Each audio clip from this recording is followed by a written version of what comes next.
sekarang masyarakat bisa melihat, terbukti dengan sendirinya bahkan, ya, siapa yang selama ini main janji menjanjikan. Jangan yang bermain seperti itu mereka, tapi kita yang dituduh, ya. Nah, sekarang tuduhan ini sudah ketepis, ya kan? Bung Permadi Aryanya sendiri mengakui dia tidak dapat apa-apa, gitu kan? Berarti memang di sini gak ada apa-apa. Kita di sini murni passion. Kita di sini passion, kita tahu ada cita-cita mulia di balik ini semua, makanya kita mau rela bergerak demi Pak Ganjar Pranowo. Kalau dulu ya demi Pak Jokowi, gitu kan?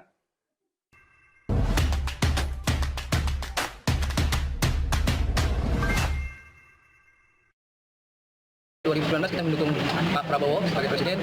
Untuk 2024 ini kita coba mengalihkan ke Pak Ganjar Pranowo, ya. Paman Ganjar Pranowo, ya. Karena kita orang Banjar jadi kita paman. Jadi kita mencoba yang terbaik. Assalamualaikum warahmatullahi wabarakatuh. Salam sejahtera untuk kita semua.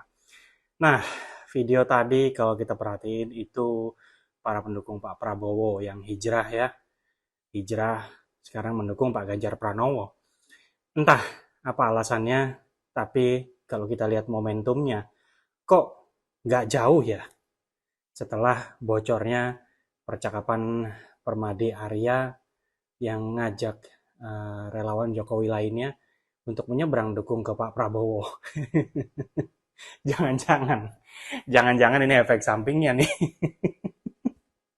Tapi nggak apa-apa, kalau misalnya ini efek sampingnya itu positif untuk Pak Ganjar Pranowo, ya tentunya kita senang, ya, kita happy. Jadi inilah kadang yang namanya dinamika politik ya seperti ini.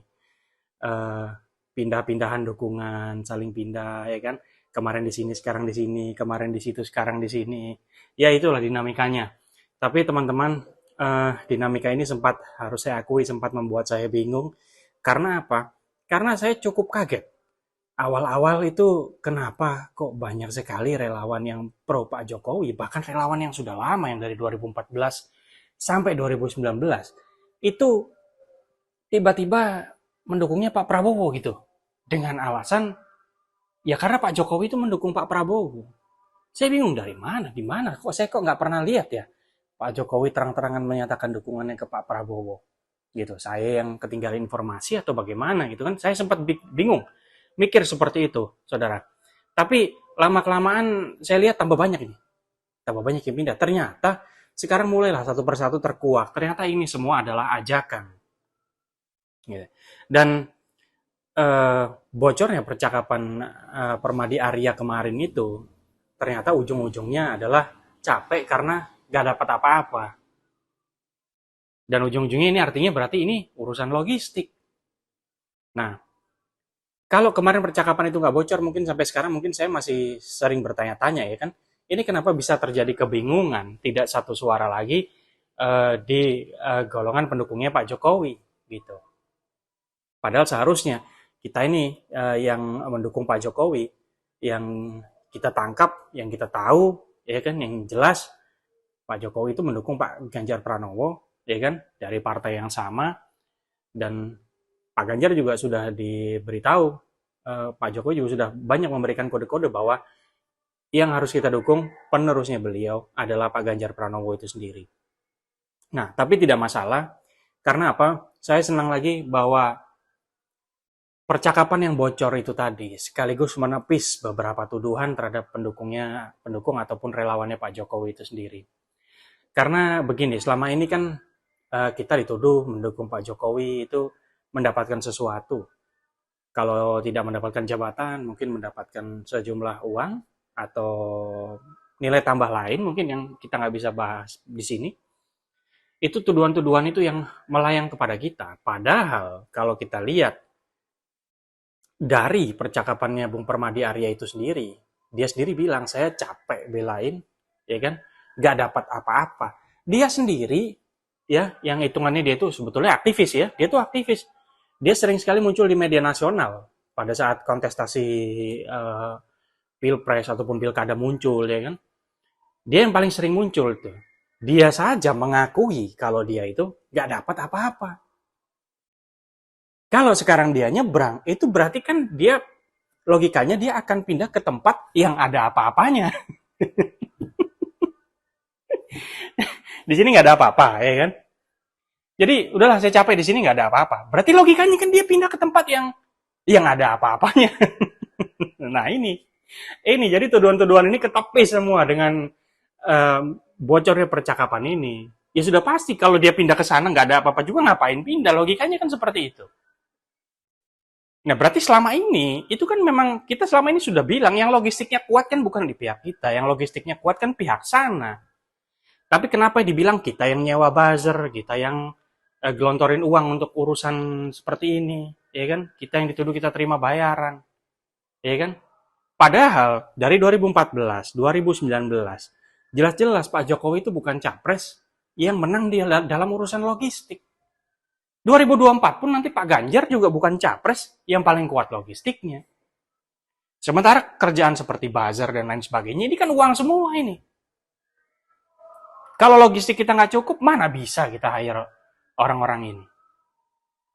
Lagi pula gampang kalau kita mau lihat. Di sosial media bisa kita lihat siapa yang mendominasi, siapa yang diuntungkan, yang paling banyak komentarnya mengarah kemana. Kemungkinan itu yang menyewa buzzer. Sangat masuk akal sekali mereka yang menyewa buzzer paling banyak. Jadi, dananya paling banyak, mereka yang bisa meng-hire, mereka yang menguasai sosial media.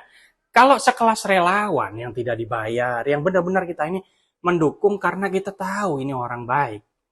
Karena kita tahu visinya sama, karena kita tahu cita-citanya bagus untuk bangsa ini.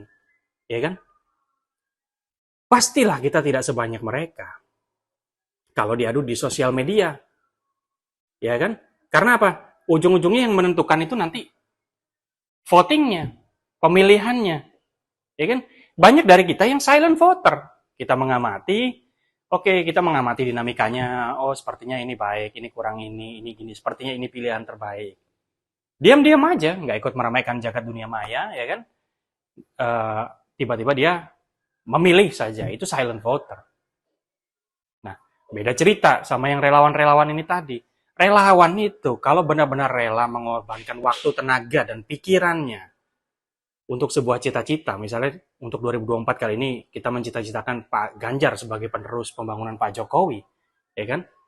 Itu relawan yang murni tidak akan meminta apa-apa, ya kan? Dan kalaupun dia tidak dapat apa-apa juga dia tidak akan merasa lelah seperti itu. Masa lelah, capek, nyebrang karena saya nggak dapat apa-apa di sini. Itu namanya bukan relawan. Itu namanya oportunis. Saya kalau ngelihat fenomena ini saya jadi ingat lagunya Slank. Ada satu lagu yang liriknya kurang lebih kayak begini. Di sini tempat cari senang. Salah tempat kalau kau cari uang. Nah itu. Itu lagu ini yang cocok sama kondisi sekarang ini. Jadi ayolah kita ambil hikmahnya dari kejadian ini. Ya. Sekarang masyarakat bisa melihat. Terbukti dengan sendirinya bahkan. Ya, siapa yang selama ini main janji menjanjikan. Jangan yang bermain seperti itu mereka, tapi kita yang dituduh. Ya, nah sekarang tuduhan ini sudah ketepis, ya kan? Bung Permadi Aryanya sendiri mengakui dia tidak dapat apa-apa, gitu kan? Berarti memang di sini nggak ada apa-apa. Kita di sini murni passion. Kita di sini passion, kita tahu ada cita-cita mulia di balik ini semua, makanya kita mau rela bergerak demi Pak Ganjar Pranowo. Kalau dulu ya demi Pak Jokowi, gitu kan? Nah, jadi sudahlah ajakan-ajakan yang mengatasnamakan Pak Jokowi untuk mendukung Pak Prabowo mohon dihentikan. Karena cara-cara seperti itu tidak baik. Kita tahu Pak Jokowi itu kinerjanya sangat bagus sekali, sangat memuaskan sekali, indeks kepuasan masyarakatnya bahkan sangat tinggi sekali. Saking tingginya restu beliau diperebutkan. Ada capres yang ngerasa udah didukung beliau, pasang billboard. Bahkan bukan hanya beliau, anak-anaknya beliau juga jadi rebutan. 2 anak lakinya jadi rebutan semua.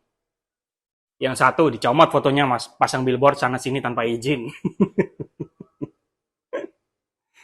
Yang satu lagi dikejar-kejar sama partai baru, dijadiin ketua umum bahkan. Ya kan? Itu karena pesona seorang Pak Jokowi. Luar biasanya. Dan mereka akan mengajak banyak sekali relawan-relawan pro Jokowi lainnya untuk bergabung ke Pak Prabowo. Dengan alasan yang sama, alasan bahwa mereka menganggap Pak Jokowi itu mendukung Pak Prabowo.